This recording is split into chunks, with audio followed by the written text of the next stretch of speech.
నాలుగవ దీపము యెషయా గ్రంథము 62వ అధ్యాయము 1వ వచనం.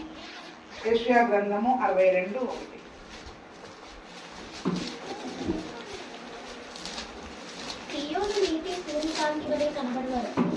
సియోను నీతి సూర్యకాంతి వలె కనబడు వరకు దాని రక్షణ దీపము వలె వెలుగుచుండు వరకు సియోను పక్షమందు నేను మౌనముగా ఉండను, యెరూషలేము పక్షమందు నేను ఊరకుండను. చాలా వాక్యం చిన్న ప్రార్థన చేసుకుని వాక్యంలోనికి మరి మనం వెళ్దాం.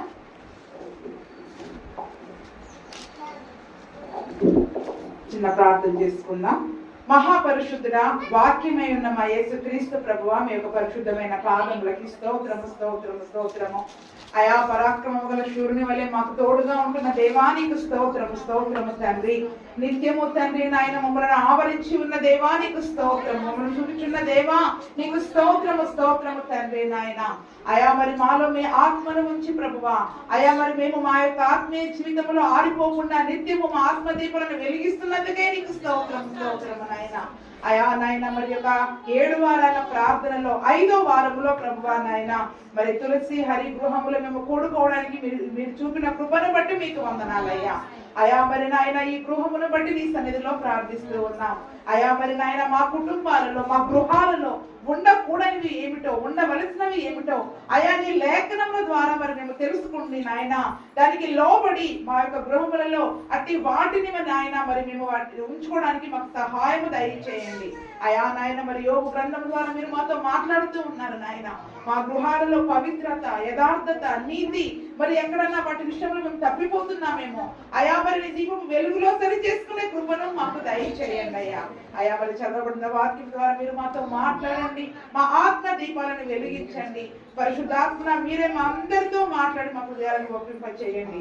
తెరవబడిన హృదయాలను మాకు దయచేయండి అయ్యా. తనని సిలువ చాటున మరుగు చేసి సమస్త మహిమ ఘనత ప్రభావాలు మీరు పొందుకోమని యేసు నామములో అడిగి వేడుకుంటున్నాము తండ్రి. దేవునికి స్తోత్రం. ప్రభువైన యేసుక్రీస్తు నామమునకే మహిమ కలుగును గాక. 4వ దీపము అక్కడ చూడండి ఏమని ఉంది, మళ్ళీ ఒకసారి చదువుకుందామా. సియోను నీతి సూర్యకాంతి వలె కనబడు వరకు దాని రక్షణ దీపము వలె వెలుగుచుండు వరకు సియోను పక్షమందు నేను మౌనముగా ఉండను, యెరూషలేము పక్షమందు నేను ఊరకుండను. చూడండి ఎంత చక్కటి మాటలు అక్కడ రాయబడ్డాయి. సియోను నీతి సూర్యకాంతి వలె కనబడాలంట. ఎలాగంటండి? సియోను యొక్క నీతి. మన గుడారాలలో ఉండవలసింది ఏంటి చెప్పండి? నీతి కావాలి కదండి. అలాగే మరి ఆ దినమున సియోను నీతి సూర్యకాంతి వంటి ఆ యొక్క తేజోమయమైన ఆ కాంతి వంటి కాంతి కనబడే వరకు కూడా, అంతేకాదు దాని రక్షణ ఎలా కనపడాలంట? దీపము వలె వెలుగుచుండు వరకు. ఎలాగంట? దాని నీతి రక్షణ. కాబట్టి మన గృహాలలో నీతి ఉండాలి అంటే రక్షణ అనే దీపం వెలుగుచూ ఉండాలి. ఏం చేయాలంటండి? రక్షణ అనే దీపాన్ని మరి వెలుగుచూ ఉండాలి. కాబట్టి ఆ రక్షణ అనే దీపం వెలుగుచుండు వరకు సియోను పక్షమందు నేను మౌనముగా ఉండను. ఏంటండి? సియోను పక్షమందు నేను మౌనముగా ఉండను, యెరూషలేము పక్షమందు నేను ఊరకుండను. ఈరోజు మరి మనం ఎంతమంది రక్షణ దీపాన్ని వెలిగించుకుంటున్నాం చెప్పండి ఇళ్ళల్లో కదండి. ఒక్కొక్క దీపాలు వెలిగాయి. ఇంట్లో ఎంతమంది ఉన్నారో అన్ని రక్షణ దీపాలు వెలగాలి. ఇప్పుడు ఆ రక్షణ దీపం వెలగాలి. మన నీతి సూర్యకాంతి వంటి నీతిల వలె మారాలి. అప్పటి వరకు కూడా ఎలా ఉంటారంటే వాళ్ళు మౌనంగా ఉండేది లేదు, అమ్మయ్య అనుకునేది లేదు, తీరిగ్గా ఇంకా చాలు నా భక్తి అనుకునేది లేదు, మన ప్రార్థన సరిపోయింది ఇంకా నాకు పరలోకం దొరికింది అనుకునేది లేదండి. మౌనముగా ఉండకూడదంట. మనం ఎలా ఉండకూడదంట? మౌనముగా ఉండకూడదు. ఎప్పుడు ఆత్మల గురించిన భారము మరి ఆ యొక్క రక్షణ లేని వారి యొక్క రక్షణను, వారి యొక్క రక్షణ దీపాలను వెలిగించడానికి మరి దేవుడు మనకిచ్చిన రక్షణ దీపాన్ని మనం వెలిగించుకోవాలి. మన కుటుంబంలో వాళ్ళ యొక్క రక్షణ దీపాలను కూడా మరి మనము వెలిగించవలసిన వారమై ఉన్నాము. కాబట్టి మరి రక్షణ అనే దీపము మన ఇంటిలో వెలగాలి. ఏం వెలగాలండి? దీప స్తంభం మీద మరి వెలగవలసిన ఆ యొక్క దీపాలలో రక్షణ అనే దీపము వెలుగుచ్చు ఉండాలి. చూడండి, ఒక్క లైట్ ఉంటేనే ఎంత వెలుగు వస్తుంది కదా. మరి మనం గదికి ఒక లైట్ పెట్టుకుంటాం కదా, అవునా? ఒక లైట్ సరిపోద్ది అనుకుంటామా? కానీ మరి మన ఇంట్లో మాత్రం ఎంతమంది ఉండాలి రక్షించబడ్డ వాళ్ళు? చెప్పండి. ఇంటికి మాత్రం మరి అట్లాంటప్పుడు ఇంటికి ఒకటే లైట్ పెట్టుకోండి. అలాంటప్పుడు ఇంటికి ఒకటే లైట్ పెట్టుకోండి. ఇంట్లో అందరికీ రక్షణ కావాలంటే మరి ఇల్లంతా వెలుగు కావాలని ఇంటి నిండా లైట్లు పెట్టుకుంటాం. కానీ మరి ఇంట్లో ఉన్న వారందరూ కూడా రక్షణ పొందితే ఆ రక్షణ దీపాలు వెలుగుతూ ఉంటే ఎటువంటి వెలుగు ఉంటుందని చెప్పండి? సూర్యకాంతి వంటి వెలుగు ఉంటుందంట. ఈ సూర్యకాంతి వంటి వెలుగు ఎక్కడ ఉంటుంది చెప్పండి? పరలోకంలోనే ఉంటది. కోటి సూర్యకాంతుల వెలుగులో ఆయన నివసించుచున్న దేవుడు ఆయన. అంటే చూడండి, మన గృహమే చిన్న పరలోకంగా మారిపోద్ది. ఎలా మారిపోద్ది? మన గృహమే చిన్న పరలోకంగా మారిపోద్ది. అందుకే చిన్నప్పుడు పాట పాడేవాళ్ళుగా, యేసు ఉన్న గృహము పరలోకము, యేసు ఉన్న గృహము పరలోకము, యేసు ఉన్న గృహము పరలోకము, ఆనందమే. హల్లెలూయా హల్లెలూయా హల్లెలూయా హల్లెలూయా హల్లెలూయా హల్లెలూయా హల్లెలూయా హోసన్నా హల్లెలూయా హోసన్నా. దేవునికి స్తోత్రం. యేసే మన ఇంటిలో ఉంటుంది, చిన్న పరలోకం లాగా ఉంటది. కాబట్టి ఆ యొక్క రక్షణ అనే దీపాన్ని వెలిగించే వరకు కూడా మరి మనము మౌనంగా ఉండొద్దు. అయ్యో, నా దీపం వెలిగించింది, నా దీపాన్ని దేవుడు వెలిగించాడు, కానీ మరి మా ఇంటిలో వారు ఇంకా ఎంతమంది రక్షించబడని వారు ఉన్నారు అని ఆ దీపాలు వెలిగించబడే వరకు సియోను పక్షముగానే మౌనంగా ఉండట్లేదంట వాళ్ళు. ఇప్పుడు మన కుటుంబాల గురించి మనం ఎంత ప్రార్థించాలి చెప్పండి. మరి అందుకే ప్రసవ వేదనతో కూడిన ప్రార్థనను మరి మనము కలిగి ఉండాలి. అటువంటి ప్రార్థనా జీవితాన్ని ఎలుగెత్తి మరి మొర్రపెట్టే నా యొక్క ప్రార్థన అనుభవాల గుండా మరి మనం వెళ్ళాలి. నా ఇంటిలో దీపాలన్నీ వెలిగే వరకు, లైట్ పాడైంది అనుకోండి పొరపాటున అవతల గదిలో, తెచ్చే వరకు వెంటపడతారా లేదా? లైట్ తెచ్చిపెట్టు, లైట్ తెచ్చిపెట్టు, చీకటిగా ఉంది కదండి. మరి ఒక లైట్ పని చేయకపోతేనే తెచ్చిపెట్టే వరకు మనం అలాగంటాం. కానీ మన ఆత్మ దీపాలు, వారి యొక్క రక్షణ దీపాలు వెలిగించకపోతే వారి ఆత్మ నరకానికి పోతుంది అని ప్రతినిత్యం ఆ వ్యక్తిని చూసినప్పుడు మనకి ఏం గుర్తు రావాలా? వాళ్ళు నరకంలో ఎలా బాధపడుతున్నారనే దాన్ని మనకి మన హృదయంలో గుర్తొస్తే మన హృదయంలో భారం పెరుగుతుంది. ఎంతసేపు వాళ్ళు చేసిన పనులు నువ్వు అలా అన్నావు ఇలా అన్నావు అని వాళ్ళని చూసి మనం అనుకున్నాం అనుకోండి, ఆత్మ సంబంధమైన భారం ఉండదు మనకి. ఆత్మ సంబంధమైన భారం ఉండదు, శరీర సంబంధమైన దుఃఖమే కలుగుద్ది. కానీ మరి ఆత్మను గురించిన భారం మనకి ఎప్పుడు కలుగుద్ది? అయ్యో, నా దీపం వెలిగించబడింది, ఈ దీపం ఆరిపోయి మరి నరకానికి వెళితే వారు రేపు యుగ యుగాలు మరి ఆ యొక్క నరకపు బాధలో వారు పడవలసి ఉంటుంది అని ప్రతినిత్యం ఆ మనిషి ముఖం చూసినప్పుడల్లా మీకు ఏం గుర్తు రావాలా చెప్పండి? నరకం గుర్తు రావాలా? ఏం గుర్తు రావాలా? అయ్యో, ఈ మనిషి నరకంలో ఎలాగ ఉంటాడు. కూర్చోబెట్టి ఇంట్లో ఫ్యాన్ వేస్తాం, అన్ని సమకూర్చి పెడుతున్నారు. ఇక్కడ రేపు అక్కడ ఎవరు సమకూరుస్తారు చెప్పండి? ఇంట్లో అన్ని సమకూర్చి పెడతారు చక్కగా, మీ ఇంట్లో వాళ్ళందరికీ, పిల్లలకి, ఇంట్లో వాళ్ళకి, యజమానులకి. మరి రేపు అక్కడికి వెళ్ళాక ఎవరు సమకూర్చి పెడతారమ్మా? నేను లేకపోతే నడవదు అని ఇక్కడ అనుకున్నప్పుడు మరి అటువంటి సంతోషకరమైన యొక్క స్థలానికి వారిని నడిపించాలి అన్న భారము మనలో కలగాలి అంటే అందుకనే మనం మౌనంగా ఉండొద్దండి. ఏ స్త్రీ కూడా తన భక్తిని బట్టి గాని తన యొక్క జీవితాన్ని బట్టి ప్రార్థనను బట్టి మౌనంగా ఉండకూడదు.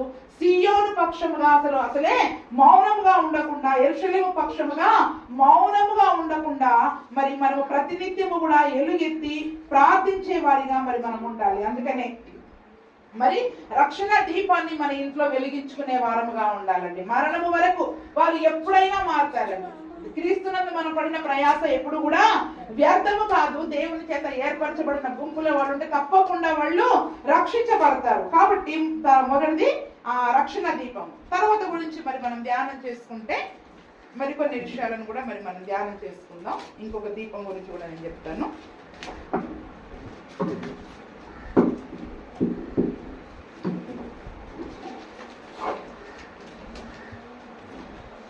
లూకా 11:34 చూడండి.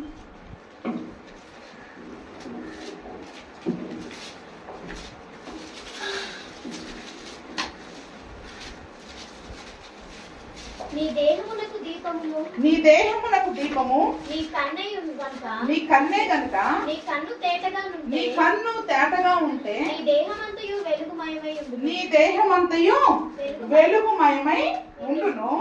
అది చెడినదైతే నీ దేహమును చీకటిమయమై ఉండును. కాబట్టి నీలో ఉండు వెలుగు చీకటి అయి ఉండకుండా చూచుకొనుము. చూడండి అక్కడ ఏమని చెప్తూ ఉన్నాడు.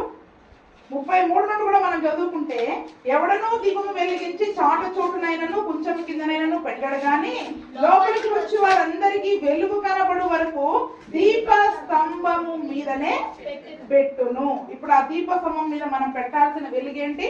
ఈ రోజు మనం నేర్చుకున్నది రక్షణ అనే దీపాలను వెలిగించాలి.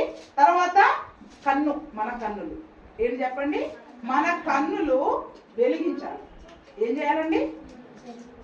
అందరం కళ్ళు తెలుసుకునే ఉన్నాం కదా, నీకు వెలిగించేది ఏంటంటారా? కన్నులని వెలిగించాలి. ఎందుకంటే దేహమునకు దీపము ఏంటంటే కన్ను ఏంటిది? దీపము. దీపము దీపము ఆ దీపమే, ఆ దీప కాంతిలోనే మనం నడుస్తా ఉన్నాం కదండి. ఆ దీప కాంతిలోనే మరి మనం నడుస్తా ఉన్నాం కాబట్టి ఆ యొక్క మన దేహమునకు దీపమైన కన్నును వెలిగించి దీపస్తంభం మీద ఉంచాలి. ఎందుకంటే కన్ను తేటగా ఉంటే దేహమంతా వెలుగుమయమై ఉంటుంది. అది చెడిపోతే దేహమంతా చీకటిమయమై ఉంటుంది. చూడండి, కన్నుతో పొరపాటున ఏదైనా చూడకూడదని మనం చూసామనుకోండి, మనసంతా పాడైపోతుంది. యాక్సిడెంట్స్ కానీ ఏవైనా చనిపోయిన వాళ్ళని కానీ కొద్దిమందికి అది ఇంకా ఒక రోజల్లా అలాగే ఉంటుంది మనసులో. అంటే శరీరం అంతా ఏమైపోతుంది చెప్పండి? కన్ను చూసింది కదా, కానీ దేహం అంతా మంచిగా ఉంటుందా? మనసంతా ఎలాగో ఉంటుంది. అంటే మనము మామూలు సంగతులను చూసినప్పుడే మనము మన యొక్క ఏమంటారు దేహం అంతా కూడా కదిలింపబడతా ఉంటే, మరి అపవిత్రమైనవి చూసినప్పుడు ఇంకా చాలా సంగతులలో మరి మనము అపవిత్రులముగా మార్చబడతా ఉంటాం. ఏం మార్చబడతా ఉంటాం? అపవిత్రులముగా మార్చబడతా ఉంటాం. మన ఆ యొక్క దీపము అనే కన్ను ఏమైపోతా ఉందంట? మనలో ఉన్న వెలుగును చీకటిగా చేస్తా ఉంటది. అందుకనే చాలా సార్లు మనం వాటి గురించి ధ్యానం చేసుకున్నాం కానీ మరి అపవిత్రమైన వాటి గురించి నేను చెప్పడం లేదు. మనకు తెలుసు ఏమేమి చూడకూడదు అనేది కదండి. ఆ సీరియళ్ళు కానీ సినిమాలు కానీ లేకపోతే మనకి సంబంధం లేని విషయాలని మరి మనం చూడకుండా మన జాగ్రత్త చేసుకోవాలి. మరి దావీదు కూడా చూడకూడని దాన్ని చూసి పాపములో పడిపోయాడు. తన యొక్క దీపమును ఆర్పివేసుకున్నాడు. కానీ ఆ తర్వాత మరి దేవుని సన్నిధిలో ప్రాయశ్చిత్త ప్రార్థన చేసుకున్న తర్వాత తన ఆత్మ దీపాన్ని దేవుడు తిరిగి వెలిగించినట్లుగా మరి మనం చూస్తా ఉన్నాం. అందుకనే అది చెడినదైతే మరి మనము కూడా చీకటిగా ఉండిపోతామంట. ఏంటంట? మన కన్ను మరి ఇప్పుడు చెడుగా ఉందా మంచిదిగా ఉందా ఒక్కసారి మనల్ని మనము పరీక్ష చేసుకోవాలి. అందరికీ కళ్ళున్నాయి, కళ్ళతో చూస్తున్నాం కదండి. అందరికీ కళ్ళున్నాయి, కళ్ళతో చూస్తూ ఉన్నాం కదండి. నిన్న మనం నేర్చుకున్నాం కదా సంఖ్యాకాండంలో 12 మంది వేగులు చూడడానికి వెళ్ళారు. 2 కన్నులు ఎలా చూసాయి, 10 కన్నులు ఎలా చూసాయి? అవునా? 2 కన్నులకేమో మనం వెళతాము అన్న విశ్వాసం నేత్రాలతో చూశారు. 10 కన్నులు ఎలా చూసాయి? అవిశ్వాసపు కన్నులతో చూశారు. ఏ కన్నులతో? అవిశ్వాసపు కన్నులతో చూశారు. అంటే ఇప్పుడు మన కన్నులు వెలిగించుకోవాలి అంటే వారి ఇద్దరి కన్నులు మాత్రమే అక్కడ వెలిగించబడ్డాయి. ఈ 10 మంది కన్నులు ఏమైపోయాయి చెప్పండి? అక్కడ మూయబడ్డాయి. దేవుని యొక్క సంగతులను గ్రహించలేని కన్నులు అన్నమాట. అందుకనే చాలా సార్లు యేసుప్రభుల వారు అంటారు, మీరు విలుచున్నారు గాని గ్రహింపరు, చూచుచున్నారు గాని మీకు కన్ను మీరు చూడలేకపోతా ఉన్నారు. చదవండి ఆ మాట కూడా. అపోస్తుల కార్యము 28:27. అపోస్తుల కార్యము 28:27. ఈ ప్రజలు కన్నులారా చూచి చెవులారా విని మనసారా గ్రహించి నా వైపు తిరిగి నా వలన స్వస్థత పొందకుండునట్లు వారి హృదయము కొవ్వి ఉన్నది. వారి చెవులతో మందముగా విని కన్నులు మూసుకొని ఏం చేస్తున్నారంట? వీరు కన్నులారా చూస్తున్నారు కానీ గ్రహించకుండా కన్నులు మూసుకుంటున్నారు కదండి. చూడట్లేదా? నీ కళ్ళ కనపడట్లేదా? దేవుడు చేసే సంగతులు మన కళ్ళ కనపడటం లేదా?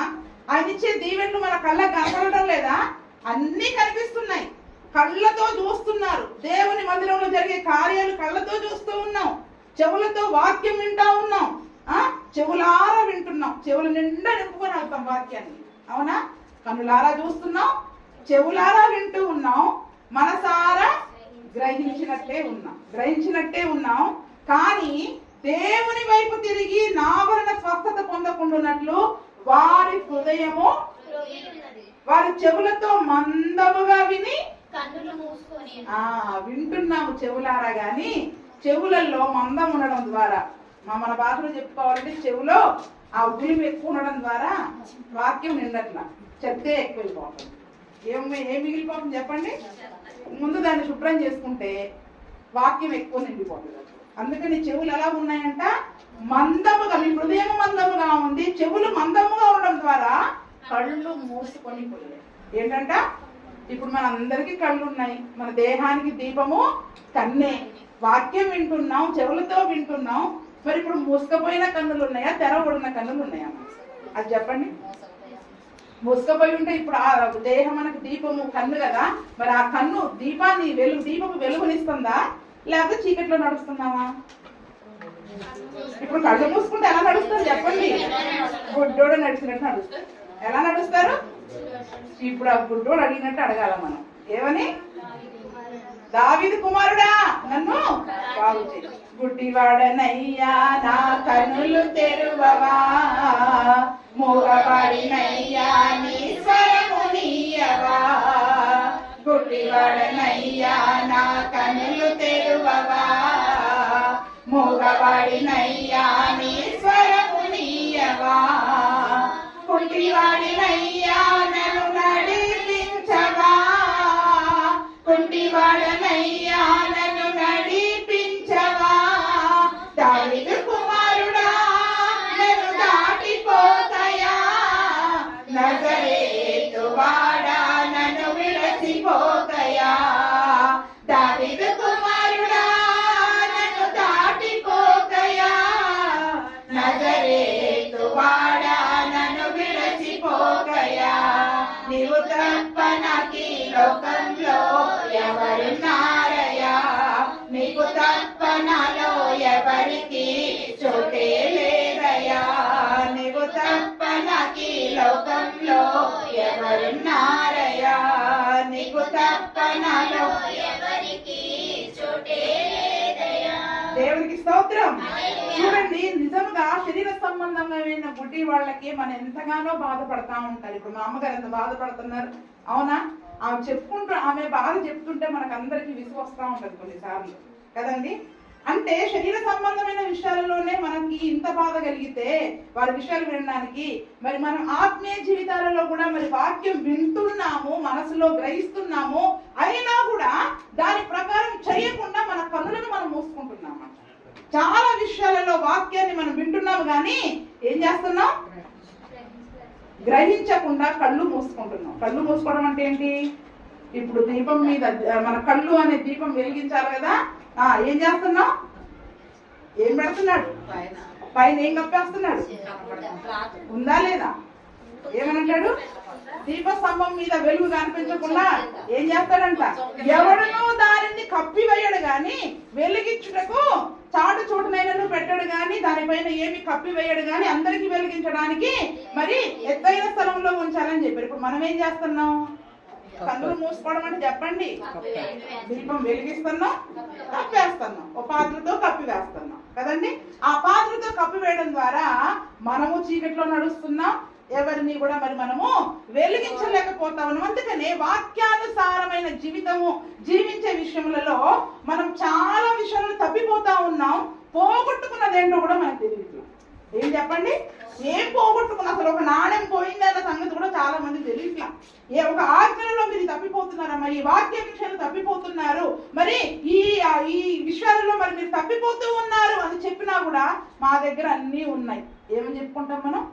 లేదండి, లెక్క పెట్టుకున్న 10 వెండి నాణ్యాలు ఉన్నాయి. నిజానికి 10 ఉండవు కదా, ఇప్పుడు చాలా ఉన్నాయి ఆజ్ఞలు అనేవి. కాబట్టి మరి ఎక్కడ తప్పిపోతున్నామో అనే సంగతులను మరి మనము చూడగలగాలి అంటే మన ఆ యొక్క కన్నులు వెలిగింపబడాలి. ఏం చేయాలి చెప్పండి? మన కన్నులు, అందరికీ కళ్ళు ఉన్నాయి కానీ కన్నులు వెలిగింపబడకపోతే దేవుని నేత్రాలతో మనం చూడలేమండి. దేవుని నేత్రాలతో మరి మనము చూడలేము. శరీర సంబంధమైన నేత్రాలను కలిగి ఉంటాం. కాబట్టి వాక్యం విన్నప్పుడు మరి ఆ వాక్యం ద్వారా నిజముగా మరి దేవుని యొక్క వాక్యమే మన యొక్క కన్నులను తెరవజేస్తా ఉంది. ఏం తెలియజేస్తుందంట? మన కన్నులు తెరవడానికి ఏంటి తాళం ఏంటి చెప్పండి? ఇప్పుడు మూయబడిన కన్నులు తెరవాలి అంటే తాళం కీ ఏంటి? తెలుగులో ఏమంటారు? కీని చెవి. తాళపు చెవి ఏంటి చెప్పండి? మూయబడిన కన్నులను తెరవడానికి తాళపు చెవి వాక్యమే కదా. చదవండి కీర్తన 119:18.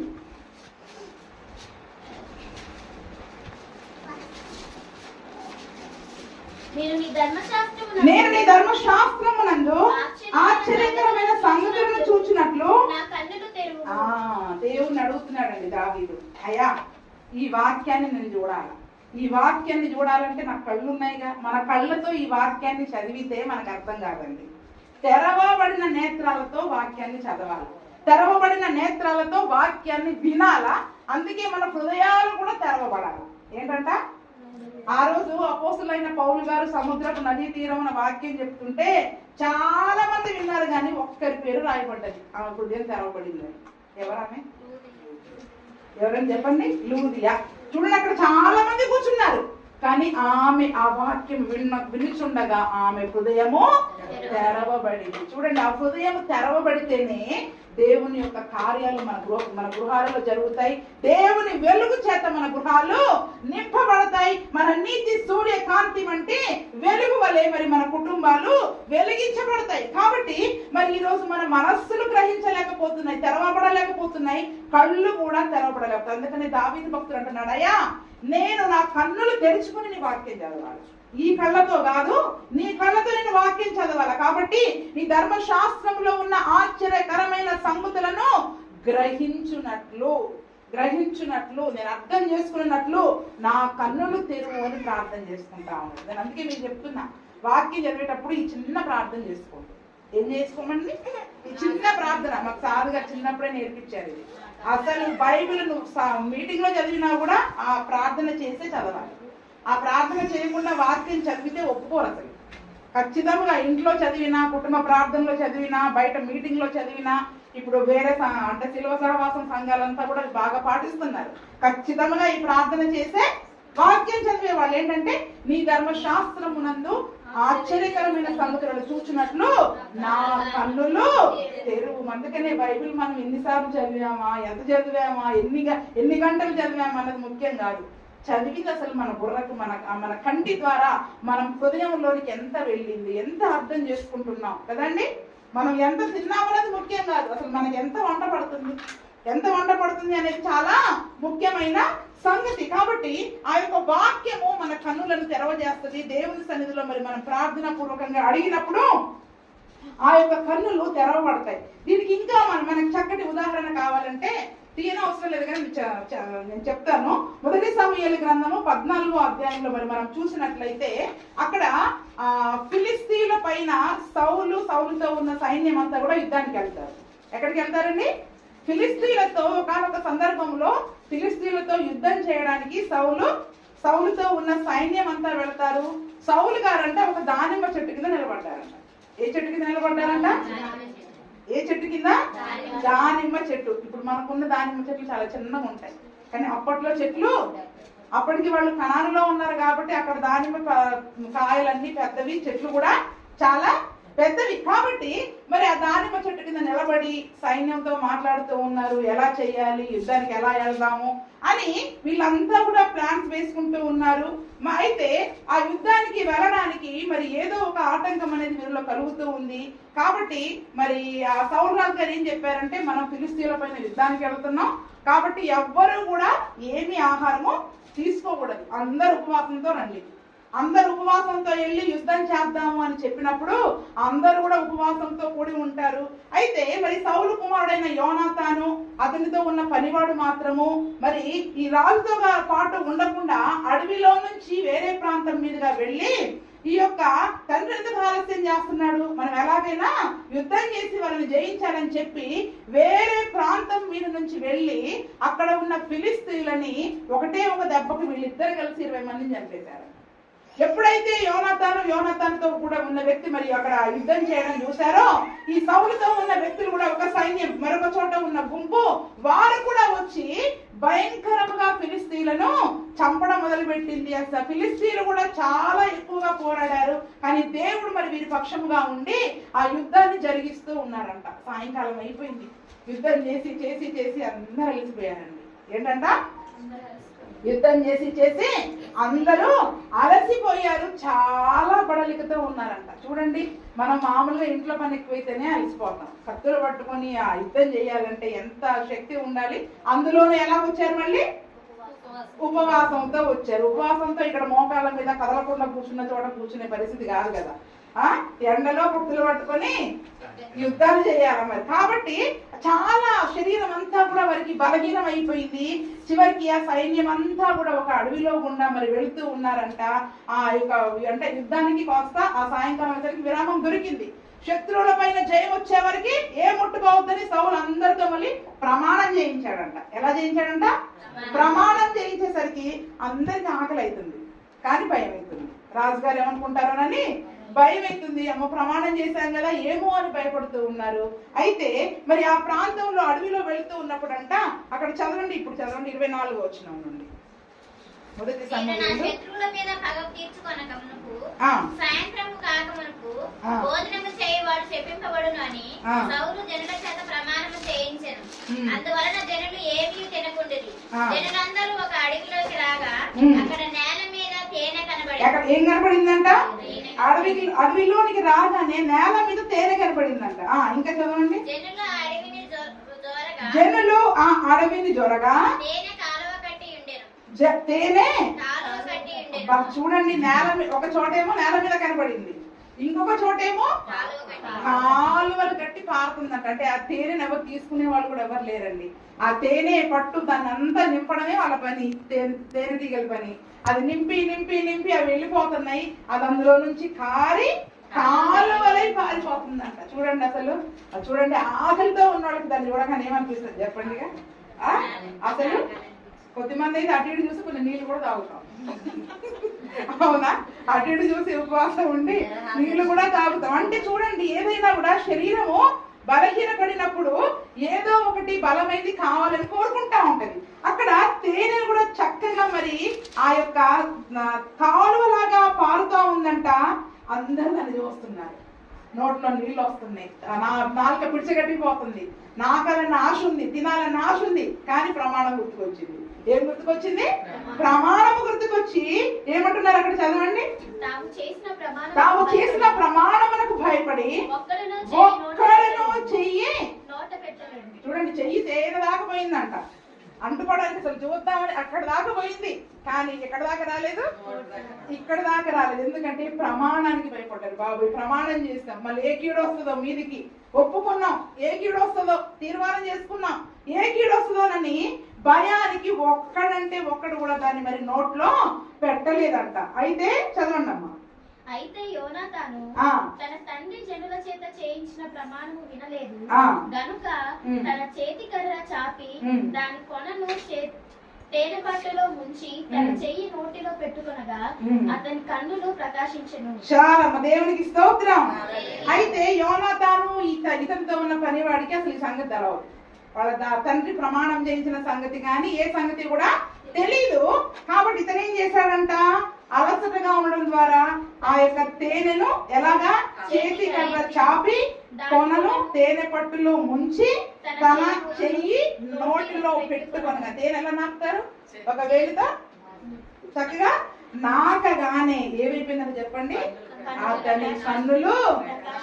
చూడండి, బలహీనంగా ఉన్నప్పుడు కాస్త ఆహారం తీసుకోగానే మనకి ఎలాగైతుంది, కళ్ళు తెరవబడతాయి. పొద్దున్న లేవగానే ఒక టీ తాగితే మనకి కళ్ళు, అప్పటిదాకా కళ్ళు ఎంతమందికి ఉంది అలవాటు అలాగా కదండి. కొద్ది మన అబ్బో నాకు టీ తాగందే పని నడవదండి అంటారు. అలాగా మరి అటువంటి బలహీన సమయంలో కొంచెం తేనెని నాకగానే అతని కన్నులు ప్రకాశించాను. అంటే కన్నులు అప్పటిదాకా యుద్ధం చేసిన కన్నులే కదండి, అంటే లేవా అన్నట్ట.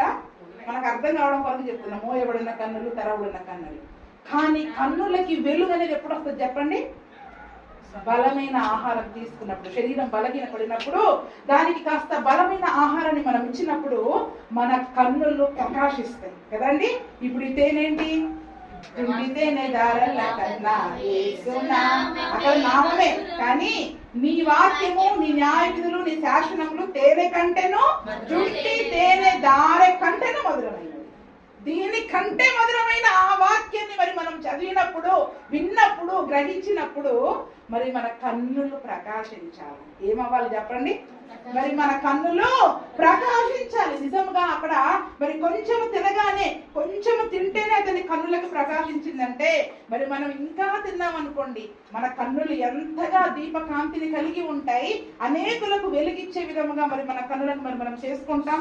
చూడండి, అక్కడ ఉన్న ఒక వ్యక్తి అంటున్నాడంట, అయ్యయ్యో ఆ తేనె మీరు అలా తినేశారు, మీ కన్నులు బాగా ప్రకాశిస్తున్నాయని అంటున్నారు, కానీ మీ తండ్రి గారు ఇలా ప్రమాణం చేయించారండి, ఒకవేళ ఎవరైనా తింటే వారిని చంపి వేస్తానని కూడా ప్రమాణం చేయించారు అని ఆ సంగతి చెప్పేసరికి, అప్పుడు శపించబడిన గుంపులో ఉంటారని చెప్పేసరికి అతను అంటున్నాడు, ప్రజలు చాలా బహు బడలిక కలిగి ఉన్నారు అని.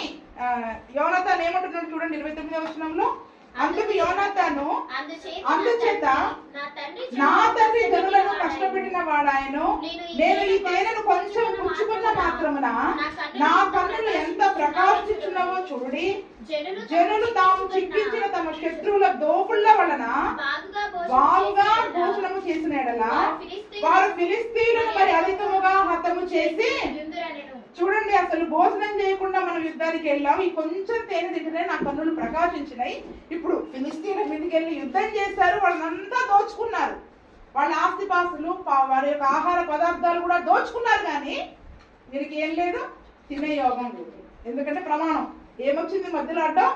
అదే యోనాతాను అంటున్నాడు, అయ్యో మా తల్లి భలే కష్టమైన పరిస్థితి తీసుకొచ్చేశారు, నేను కొంచెం తేనె తింటేనే ఇంతగా చక్కగా మరి నా కన్నులు ప్రకాశిస్తూ ఉన్నాయి, మరి ఆ ఫిలిస్తీన్ల దగ్గర ఉన్న ఆహార పదార్థాలను తింటే వీరు మరి ఎక్కువ బలము పొందుకొని చాలా బాగా యుద్ధం చేసేవాళ్ళు కదా అని మరి అక్కడ మాట్లాడుతున్నట్టుగా చూస్తూ ఉన్నాం. చూడండి, ఆ దినమున మరి ఆ యొక్క భోజనము చేయకుండా ఉండడం ద్వారా వారు మరి తర్వాత కూడా ఆ ఫిలిస్తీన్లను హతము చేసినప్పుడంట చాలా అలసిపోయారంట. ఏమలసిపోయారంటండి? బహుబడలిక. 31 చూడండి, ఆ దినముల జనులు ఫిలిస్తీన్లను మిక్మషు నుండి అయ్యాలోను వరకు హతము చేయగా జనులు చూడండి తరిమి కొడుతున్నారండి. శత్రువులను తరిమి కొట్టాలి అంటే మనకి ఏం కావాలి చెప్పండి? బలం కావాలి, బలమైన ఆహారం కావాలి. వాక్యమే మనకు జీవాహారమై ఉంది కాబట్టి ఆ వాక్యం అనే ఆహారముని మరి మనం తీసుకున్నప్పుడు మన కన్నులు ప్రకాశిస్తాయంట. ఏమైతాయంటండి? మన కన్నులు ప్రకాశిస్తాయంట. కాబట్టి వారు మరి అంతగా తరిమి కొట్టారు, తరిమి కొట్టి చాలా అలసిపోయారు. చాలా అంటే బహుబడలిక నొందివి, చివరికి ఆకలికి ఆగలేకపోయారండి. ఏం చేయలేకపోయారు? ఆకలికి ఆగలేక అక్కడ ఉన్న వారందరినీ హతము చేసి ఏం చేశారంట? దోపుడు మీద ఎగబడి గొర్రెలను, ఎడ్లను, పెయ్యలను తీసుకొని నేల మీద వాటిని వధించి రక్తముతోనే భక్షించినందున జనులు రక్తముతోనే తిని యెహోవా దృష్టికి పాపము చేయుచున్నారని కొందరు సౌలునకు తెలియచేయగా, ఇక్కడ చూసారా ఆ యొక్క పాపం చివరికి ఎక్కడ దాకా వెళ్ళిపోయిందంట? ఆ యొక్క శత్రువు యొక్క గొర్రెలను, ఎడ్లను బలి చేసి ఆకలి మీద ఆ పచ్చి మాంసంలో రక్తముతోటి తినేశారంట. ఇజ్రాయేలీలు ఏం చేశారంటండి? రక్తముతో తినేందుకు ఆగలేకపోయారా? అంటే దాన్ని వండి శుభ్రం చేసి వండేదాకా కూడా పాపం ఇక వాళ్ళు ఆగలేక పాపము చేయడానికి కారణమైపోయిందండి. పాపము చేయడానికి. అందుకనే వాక్యము చేత మన కన్నులు ప్రకాశించకపోతే, ఆ వాక్యం అనే బలము చేత మరి మనము మన కన్నులను వెలిగించుకోలేకపోతే ఏం వెలిగిస్తుంది మనల్ని? పాపపు కన్నులు వెలిగిస్తాయి. ఆ పాపము వలన మరి ఆ దినమున అక్కడ అందరూ కూడా చాలా మంది ఆ పాపం చేయడానికి అక్కడ కారణమయ్యారు. అందుకనే మనం పాపములో పడిపోకుండా దేవుని యొక్క వాక్యమును మన హృదయంలో ఉంచుకొని ఆ వాక్యము చేత మన ఆత్మ కన్నులను ఏం చేయాలండి, మన దేహమునకు దీపమైన కన్నులను మరి మనము వెలిగించే వారంగా ఉండాలి. ప్రకాశమానమైన కన్నులు మనకు వస్తాయంట. అజుంటి తేనె దారుల వంటి వాక్యమును మరి మనం వింటే నిజానికి ఎటువంటి కన్నులు రావాలి మనకి? ఇప్పుడు ఎంతమందికి ఉన్నాయి ప్రకాశమైన కన్నులు మనలో? సమస్తమును గ్రహించే కన్నులు మరి మనలో ఉంటే నిజముగా చూస్తే భయపడవు. ఏంటండి, చూసినప్పుడు దేన్ని చూసినా కూడా మరి మనకి భయం అనేది ఉండదు. అందుకనే మన కన్నులు వెలిగించబడాలి. మన కన్నులు వెలిగించబడ్డాక మనం ఏం చేయాలి చెప్పండి మరి? అపోస్తలుల కార్యం 26:18 చూడండి.